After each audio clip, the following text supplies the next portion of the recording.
कौन बनेगा नेता। नगर निगम के चुनाव पास आने वाले थे। पूरे कानपुर शहर में टिकट को लेकर मारामारी शुरू थी, लेकिन सबसे ज्यादा चर्चा में वार्ड नंबर 40 की सीट थी। वो इसलिए क्योंकि इस बार वहां की सीट महिला के लिए आरक्षित थी। अब सवाल ये था कि चुनाव लड़ेगा कौन। इससे पहले ठाकुर साहब वहां से पार्षद थे और इस बार उन्होंने अपनी पत्नी सीमा ठाकुर को टिकट दिलवाई और ठाकुर साहब की शान के कारण सीमा जी ने 20,000 वोटों से चुनाव जीत लिया। अरे बधाई हो सीमा भाभी, अब तो आप वार्ड की पार्षद बन गई हैं। अब तो हमारे काम आप ही करवाएंगी। अरे ये तो सिर्फ नाम की पार्षद बनी है, वो तो महिला सीट आ गई, वरना पार्षद तो मुझे ही बनना था।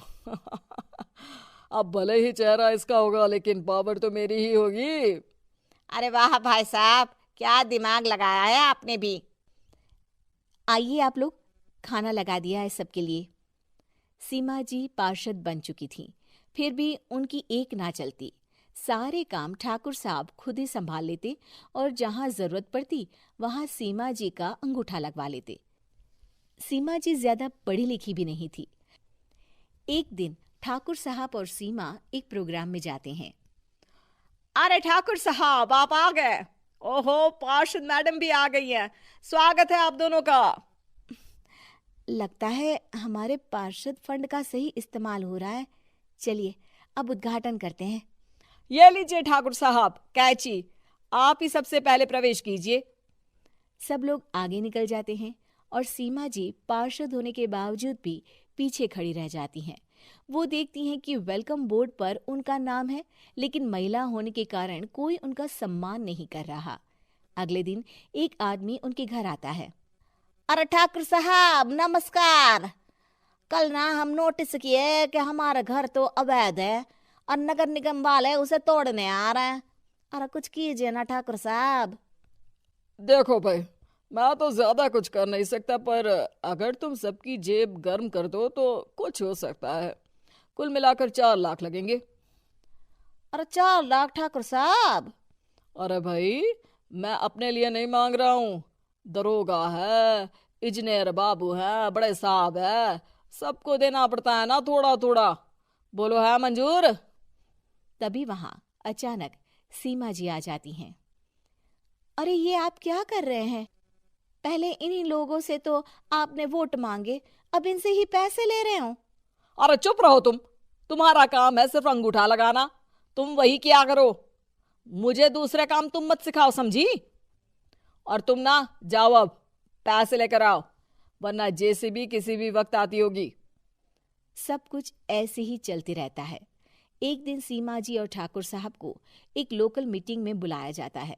वहां पर कई और अधिकारी लोग भी मौजूद रहते हैं। अब मैं चाहूंगा कि ठाकुर साहब हमारे बीच 2 शब्द कहें। मेरे प्यारे भाइयों और बहनों, आज मेरा सौभाग्य है कि मैं आप सबकी सेवा दिन रात कर पा रहा हूं। आपने मेरी पत्नी को भारी मतों से जिताया है, इसलिए मैं आप सभी का शुक्रगुजार हूं। मैं आप सबसे वादा करता हूं कि हमेशा की तरह हमारे वार्ड में किसी को कोई तकलीफ नहीं आने दूंगा। सभी लोग तालियां बजाने लगते हैं। अब मैं माननीय पार्षद मैडम को स्टेज पे बुलाना चाहूंगा।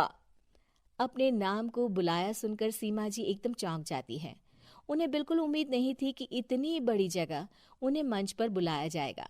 जैसे तैसे वो मंच पर चढ़ती हैं।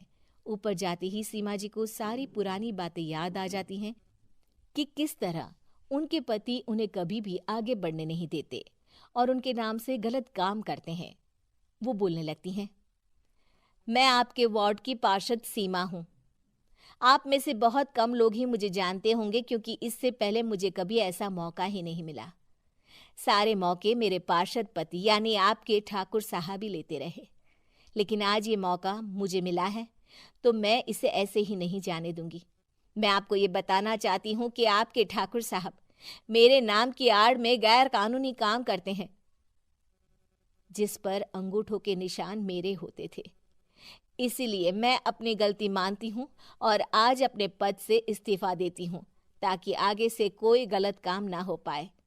अब फैसला आप सबके हाथ में है कि आप हमें क्या सजा देना चाहते हैं।